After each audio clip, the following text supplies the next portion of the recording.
नमस्कार दोस्तों, मेरा नाम है हर्षित द्विवेदी। 5 नवंबर 2020 के daily current affairs burning news discussion में आपका स्वागत है। आज की 7 इंपॉर्टेंट न्यूज मैं आपके साथ कवर करूंगा जो कि आपके एग्जाम्स के प्रिपरेशन पे इंपॉर्टेंट है और आपके जनरल अवेयरनेस के पर्सपेक्टिव से भी इंपॉर्टेंट है। आगे बढ़ने से पहले वीडियो पे लाइक का बटन, अगर अब तक आपने चैनल को सब्सक्राइब नहीं किया तो चैनल को सब्सक्राइब कर लीजिए। ज्वाइन बटन दबा के आप हेल्प कर सकते हैं, कुछ एक्स्ट्रा वीडियोस मिल जाएंगी। इंस्टाग्राम पे फॉलो कर लीजिए, आपकी जेन्युइन डॉट्स के जवाब दूंगा। और टेलीग्राम ग्रुप ज्वाइन कर लीजिए, वहां पे आपको इस लेक्चर की पीडीएफ, एडिटोरियल की पीडीएफ और जो भी इश्यूज इन न्यूज से रिलेटेड वीडियोस बनाता हूं उनकी पीडीएफ मिल जाएगी। यूएस प्रेसिडेंशियल इलेक्शंस बहुत तेजी से आगे बढ़ रहे हैं। Biden ahead but no clear winner yet. जो भी ओपिनियन पोल्स निकल के आ रहे हैं यूएसए में, वहां पे जो बाइडेन आगे ही दिख रहे हैं प्रेसिडेंशियल रेस में, लेकिन उतना ज्यादा आगे नहीं दिख रहे हैं। एक होता है ना कि कंसीडरेबल मेजॉरिटी से जीतना, वो नहीं हो पा रहा है। तो जो की बैटल ग्राउंड स्टेट्स हैं, कुछ ऐसे स्टेट्स जिनको बोला था स्विंग स्टेट्स, जो रेड स्टेट्स हैं जो हमेशा से रिपब्लिकन पार्टी की तरफ है, वो अब भी रिपब्लिकन पार्टी की तरफ है। जो ब्लू स्टेट्स हैं जो हमेशा से डेमोक्रेट पार्टी की तरफ है, वो अभी भी डेमोक्रेट पार्टी की तरफ है। और कुछ बीच के स्विंग स्टेट्स हैं और रस्ट बेल्ट स्टेट्स हैं। इनके बारे में मैंने आज के एडिटोरियल में भी बात की, तो एक बार एडिटोरियल भी देख लीजिए जाके। इस समय पे यूएस में जो इलेक्शंस हो रहे हैं, वहां पे पोलराइजेशन बहुत नजर आ रहा है। US is viewed as a polarized country in front of the world right now। कहीं ना कहीं जो दुनिया भर के एक्सपर्ट्स हैं वो बता रहे हैं कि ये पोलराइजेशन की वजह डोनाल्ड ट्रंप है।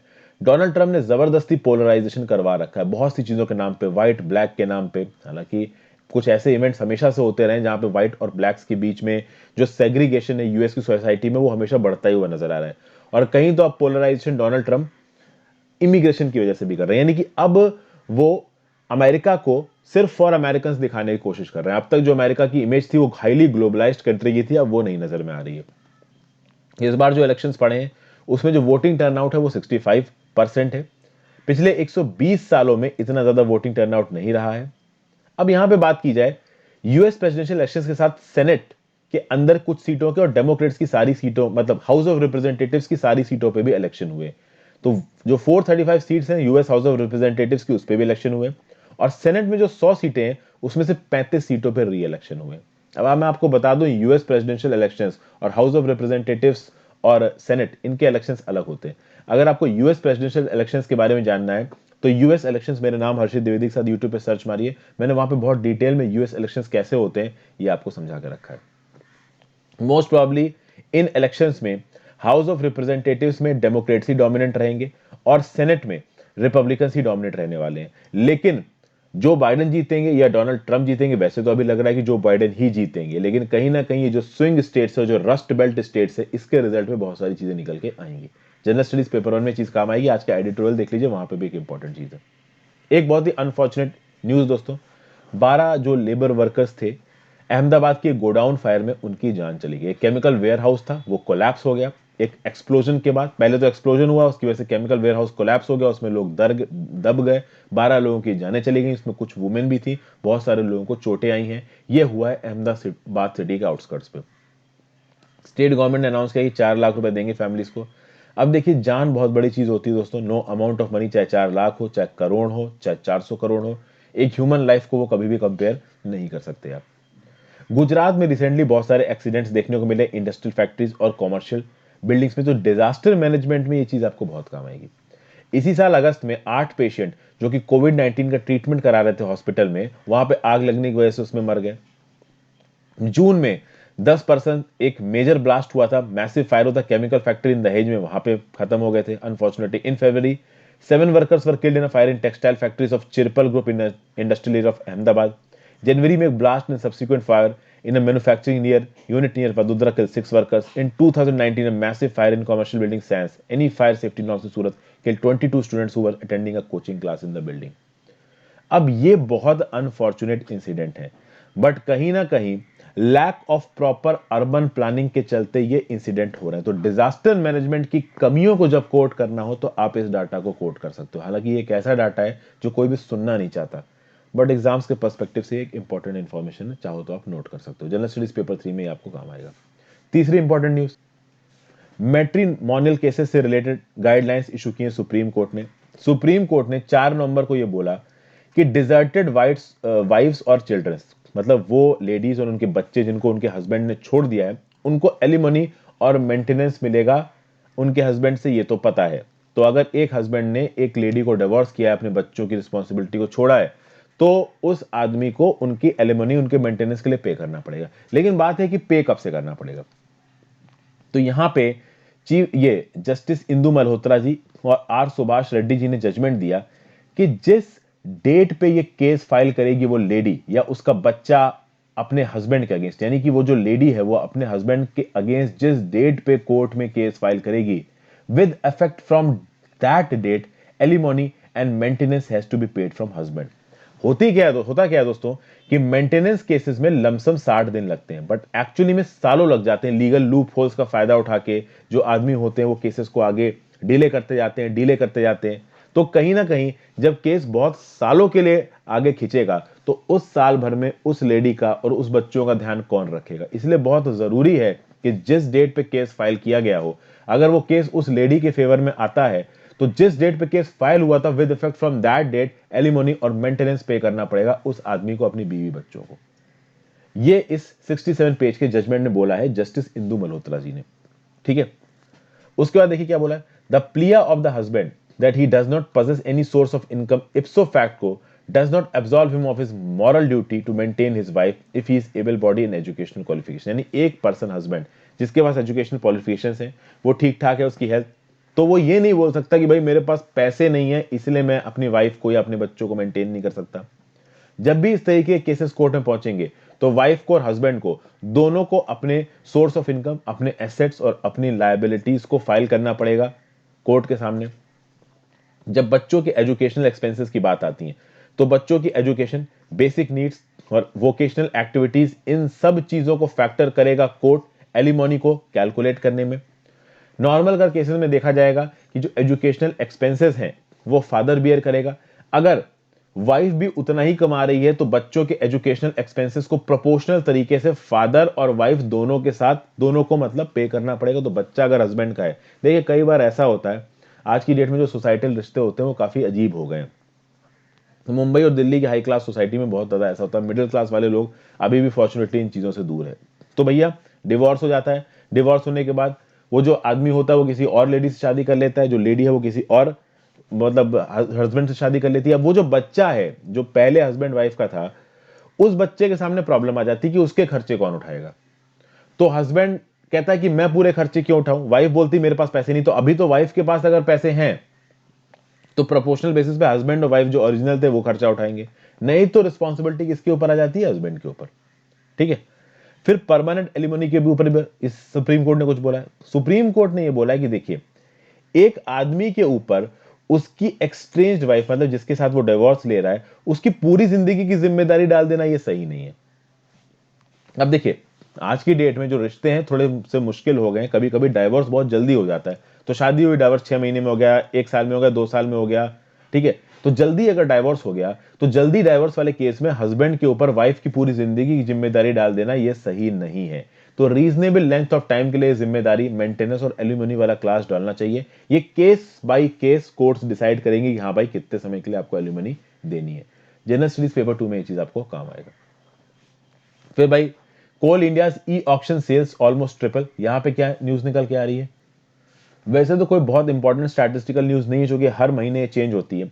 अक्टूबर 2019 में कोल इंडिया लिमिटेड के जो ई ऑक्शंस होते हैं, ई ऑक्शंस मतलब इलेक्ट्रॉनिक, जहां पे जो बायर्स हैं वो कोल खरीदते हैं कोल इंडिया लिमिटेड से। अक्टूबर 2019 में ऑक्शंस हुए थे 5.8 मैट्रिक टन्स ऑफ कोल के।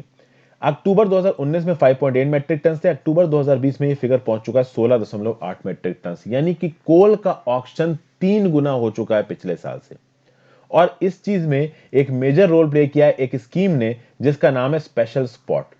देखिए इस साल के अक्टूबर में एक नए प्रकार का ऑक्शन आउटलेट इंट्रोड्यूस किया गया है, special spot for coal importers. तो स्पेशल स्पॉट में कुछ कंडीशंस डाली गई और इन कंडीशंस के साथ जो बायर्स हैं वो स्पेशल स्पॉट के चलते कोयला खरीद सकते हैं। आपको बस इतना याद रखना है कि स्पेशल स्पॉट अगर आपसे पूछ लिया जाए कि ये क्या है, ये कौन से फील्ड में लाया गया है, तो ये कोल इंपोर्टर्स के लिए लेके आया ताकि कोल के ऑक्शन में उनको और फेवरेबल टर्म्स पे कोयला मिल सके। ठीक है, इसमें कुछ और न्यूएंसेस भी हैं, कुछ फाइनल पॉइंट्स भी कि एग्जैक्टली किस तरीके से ऑपरेट करेगा, वो यूपीएससी की प्रिपरेशन से इंपॉर्टेंट नहीं है। ये एक डाटा है कोल कंजम्पशन को लेके। इसको आप एग्जाम्स में कोट कर सकते हो अपने हिसाब से। स्पेशल स्पॉट नाम के इस फ्रेज को याद रखना, ये कहीं पे आपसे पूछा जा सकता है। अब इस तरीके की जो स्पेशल स्पॉट स्कीम है ये लाई दोस्तों इसलिए गई है क्योंकि वो कोल के कंज्यूमर्स जो कि कोयले को बाहर से इंडिया के अंदर इंपोर्ट करते हैं उनको कुछ एक्स्ट्रा बेनिफिट्स देके इंडिया से ही उनको कोल खरीदने को बोला जाए। क्योंकि हम बाहर से कोयला मंगाते हैं तो हम अपने देश का पैसा बाहर बेचते हैं, तो जब कोयला हमारे देश में अवेलेबल है, हम टॉप 10 कोयले के प्रोड्यूसर्स में आते हैं, रिजर्व्स में आते हैं पूरे देश में, तो हम अपना कोयला क्यों नहीं इस्तेमाल करते। तो इसमें बहुत सारी चीजें लगी गई हैं कि अगर डिलीवरी ट्रक्स पे लेनी है तो 25,000 टन ऑफ कोयला लेना पड़ेगा, अगर डिलीवरी ट्रेन से लेनी है तो कम से कम 50,000 टन ऑफ कोयला लेना पड़ेगा। सरकार ने 41 कोल ब्लॉक्स के एलोकेशन को इस बार निकाला है। तो बहुत सारी चीजें हैं दोस्तों यहाँ पे।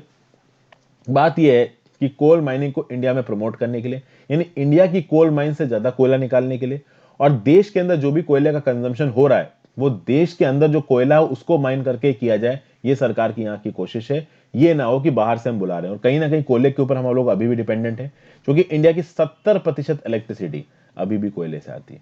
कुछ और एडिशनल इंफॉर्मेशन है, आप चाहो तो ये भी पढ़ सकते हो। जनरल स्टडीज पेपर 3 में ये चीज आपको काम आएगी। आगे बात करते हैं।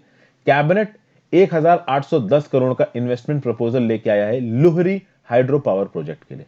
ये जो लुहरी हाइड्रो पावर प्रोजेक्ट है ये 210 मेगावाट का है, 1810 करोड़ का यहां पे इन्वेस्टमेंट है। सतलज नदी पे बनाया जाएगा, किसके द्वारा? सतलज जल विद्युत निगम लिमिटेड द्वारा बिल्ट ओन ऑपरेट मॉडल के अंदर। ठीक है, एक मेमोरेंडम ऑफ अंडरस्टैंडिंग साइन किया गया किसके किसके बीच में?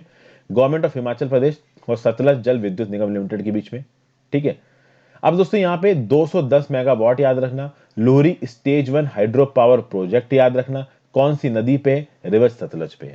अगर सतलज नदी की बात की जाए तो दोस्तों आपको पता ही है कि इंदस, झेलम, चेनाब, रावी, बीस, सतलज, इंदस वाटर ट्रीटी पता होगी। इंदस, झेलम, चेनाब आती है पाकिस्तान के पास, रावी, बीस, सतलज आती है इंडिया के पास। तो सतलज का पानी इंडिया को एलोकेटेड है। इंदस वाटर ट्रीटी यूट्यूब में मेरे नाम के साथ सर्च मार दिए, आपको इंडस वाटर ट्रीटी के बारे में पता चल जाएगा। ओके, रिवर सतलज पे एक इंपॉर्टेंट और डैम है जिसका नाम है बरखा डैम। इस डैम का नाम याद रखिएगा। ये जो सतलज नदी का पानी है ये बहुत इंपॉर्टेंट होता है, इससे बहुत सारी इरिगेशन कैनाल्स निकलती हैं, और सतलज नदी के पानी से जो ड्रेनेज बेसिन बनता है उसमें हिमाचल प्रदेश, पंजाब, जम्मू एंड कश्मीर और हरियाणा, इन स्टेट्स को भी पानी मिलता है। जनरल स्टडीज पेपर 3 में ये चीज आपको काम आएगी। एक और न्यूज निकल के आ रही, यूनाइटेड नेशंस जनरल असेंबली ने इंडिया द्वारा लाए गए 2 रेजोल्यूशंस को अडॉप्ट करने की बात की गई है। और इंडिया इन रेजोल्यूशंस को आज लेके नहीं आया, इंडिया इन रेजोल्यूशंस को सालों पहले लेके आया था। एक रेजोल्यूशन है जिसका नाम है convention on the prohibition of use of nuclear weapons. ये जो convention on the prohibition of use of nuclear weapons था, ये इंडिया ने यूनाइटेड नेशंस जनरल असेंबली में 1982 में टेबल किया था। अब इसके ऊपर यूनाइटेड नेशंस जनरल असेंबली की जो फर्स्ट कमिटी है इसको अडॉप्ट कर रही है। इसमें ये जो 2 रेजोल्यूशन इससे होगा क्या? न्यूक्लियर डिसआर्मामेंट, ताकि न्यूक्लियर एक्सीडेंट कम हो सके, और ये जो न्यूक्लियर वेपन्स के लिए रेस लगी हुई है पूरी दुनिया में, जो न्यूक्लियर वेपन प्रोलिफरेशन हो रहा है, इसको कम किया जा सके। तो इसमें एक तो है convention on the prohibition of use of nuclear weapons, जिसको इंडिया 1982 में लेके आया था। इसको यूएनजीए की फर्स्ट कमिटी अब बात करने की कोशिश कर रही है। अब बात दोस्तों यहां पे ये है कि यूएनजीए की फर्स्ट कमिटी ने इसको अडॉप्ट किया है, लेकिन अभी भी इसको पास कराना बहुत मुश्किल है। देखिए क्या लिखा हुआ है, UNGA first committee deals with the issue of डिसआर्मामेंट and works in close cooperation with United Nations डिसआर्मामेंट commission, ये नाम याद रखिएगा, और जेनेवा बेस्ड कॉन्फ्रेंस ऑन डिसआर्मामेंट, ये याद रखिएगा। अगर आप बात करो जेनेवा बेस्ड कॉन्फ्रेंस ऑन डिसआर्मामेंट, ये यूनाइटेड नेशंस की बॉडी नहीं है, लेकिन ये यूनाइटेड नेशंस के साथ बहुत अलग अलग तरीकों से जुड़ी हुई है। आर्म्स कंट्रोल की जब भी बात आती है, डिसआर्मामेंट एग्रीमेंट की जब भी बात आती है, कॉन्फ्रेंस और डिसआर्मामेंट इंक्लूड होता है यहां पे। ठीक है, एक और रेजोल्यूशन है resolution on reducing nuclear danger. इसको 1998 में टेबल कर दिया था इंडिया ने, हालांकि इसको भी अभी रिव्यू किया जाएगा। तो आप देख सकते हो resolution on reducing nuclear danger, convention on the prohibition of use of nuclear weapons. ये जो कन्वेंशन हैं दोस्तों, ये किस लिए है? ये इसलिए है कि न्यूक्लियर डिसआर्मामेंट किया जाए, और जो न्यूक्लियर टेक्नोलॉजी है उसका पीसफुल तरीके के लिए इस्तेमाल किया जाए, यानी मेडिकल पर्पज में आप इस्तेमाल करो, इलेक्ट्रिसिटी पैदा करने के लिए इस्तेमाल करो, बट वेपन्स मत बनाओ। तो ये 2 कन्वेंशन का नाम याद रखिएगा, convention on prohibition of use of nuclear weapons and convention on reducing nuclear danger. ये 2 कन्वेंशन इंडिया ने बहुत पहले टेबल कर दिए थे, convention on prohibition of use of nuclear weapons 1982 में टेबल किया था इंडिया ने यूनाइटेड नेशन जनरल असेंबली में, और convention on reducing nuclear danger 1998 में किया था। बहस अब हो रही है तो बहुत ही जल्दी चल रहे हैं यूएनजीए वाले, तो डिले केवल इंडिया में नहीं होता, हर जगह होता है। अब आते हैं आखिरी न्यूज पे। US formally exist Paris pact on curbing climate change. Climate change एक बहुत ही सेंसिटिव मुद्दा है। कहीं ना कहीं यूएस की जो पार्टनरशिप थी क्लाइमेट चेंज एग्रीमेंट में, वो बराक ओबामा की वजह से, लेकिन फिर आए ट्रंप साहब, और ट्रंप साहब का तो सिंपल एजेंडा, मैं रिपब्लिकन पार्टी का हूं, जो भी इस डेमोक्रेट बराक ओबामा ने किया है उसको मैं सब बेकार कर दूंगा, चाहे उसने अच्छा किया हो चाहे उसने गलत किया हो। तो देखिए, ट्रंप हमेशा से ही ये जो पेरिस पैक्ट में यूएसए की पार्टनरशिप है, इसको यूएसए के लिए इकोनॉमिकली डेट्रीमेंटल मानते हैं। वो बोलते हैं कि अगर यूएस इस पार्टनरशिप को मानता है तो यूएस में 2.5 मिलियन जॉब्स जाएंगी 2025 तक। तो एक तरफ यूएस में जॉब्स जा रही होंगी, दूसरी तरफ चाइना और इंडिया जैसी कंट्री ग्रो कर रही होंगी, खूब एमिट कर रही होंगी। तो यहां पे डोनाल्ड ट्रंप ने पहले ही बोल दिया था कि हम इस लैंडमार्क ग्लोबल पैक्ट के पार्ट नहीं रहेंगे, और अब तो यूएस ने अपने आप को फॉर्मली एग्जिट कर दिया था, पहले ही यूएस ने अपने आप को बाहर खींच लिया था। और अभी इलेक्शन सर्टेनिटी चल रही है, कहीं ना कहीं डोनाल्ड ट्रंप ऐसी हर एक्टिविटी करने की कोशिश कर रहे हैं जिससे उनके री इलेक्शन के चांसेस बढ़ जाएं। तो उन्होंने फॉर्मल अनाउंसमेंट कर दिया कि US is out of Paris climate agreement, हम पेरिस क्लाइमेट एग्रीमेंट के बाहर हैं, क्योंकि अगर हम इसके पार्ट रहेंगे तो हमारे यहाँ 2025 तक 2.5 मिलियन जॉब चली जाएंगी। वो अलग बात है कि 2050 तक यूएस की सिटीज ग्लोबल वार्मिंग के चलते डूबने लगे, उससे कोई लेना देना नहीं है, क्योंकि तब तक तो डोनाल्ड ट्रंप निकल लिए होंगे। ठीक है, उनको तो अभी इलेक्शन जीतना है, तो ये 4 साल के इलेक्शन जीतने के लिए जितनी अच्छी चीजें हुई हैं सब खराब कर दो, कोई फर्क नहीं पड़ता, गद्दी नहीं जानी चाहिए। ये डोनाल्ड ट्रंप का 1 पॉइंट एजेंडा है। ओके, अब यहां पे डोनाल्ड ट्रंप ये भी बोल रहे हैं कि हम रीनिगोशिएट करने को तैयार है पेरिस एग्रीमेंट। अब देखिए, पेरिस एग्रीमेंट जो क्लाइमेट डील जैसे चीजें होती है ना, इनका एक एग्रीमेंट ही साइन करने में बहुत समय लग जाता है। इतनी सारी पार्टीज होती हैं, सब लोग अपने कॉन्ट्रीब्यूशंस बचाते हैं, बड़ी मुश्किल से क्योटो प्रोटोकॉल के बाद कुछ हो रहा था, उसको तुमने शुरू में तोड़ दिया, अब तुम बोल रहे हो कि हम रीनिगोशिएट करेंगे।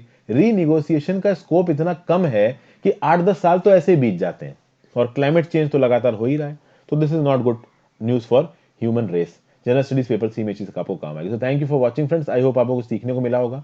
अपने व्यू पॉइंट कमेंट बॉक्स में जरूर दीजिएगा। Have a great day, good bye. Subscribe कर लीजिए चैनल को नहीं किया हो, और लाइक और शेयर भी कर दीजिए।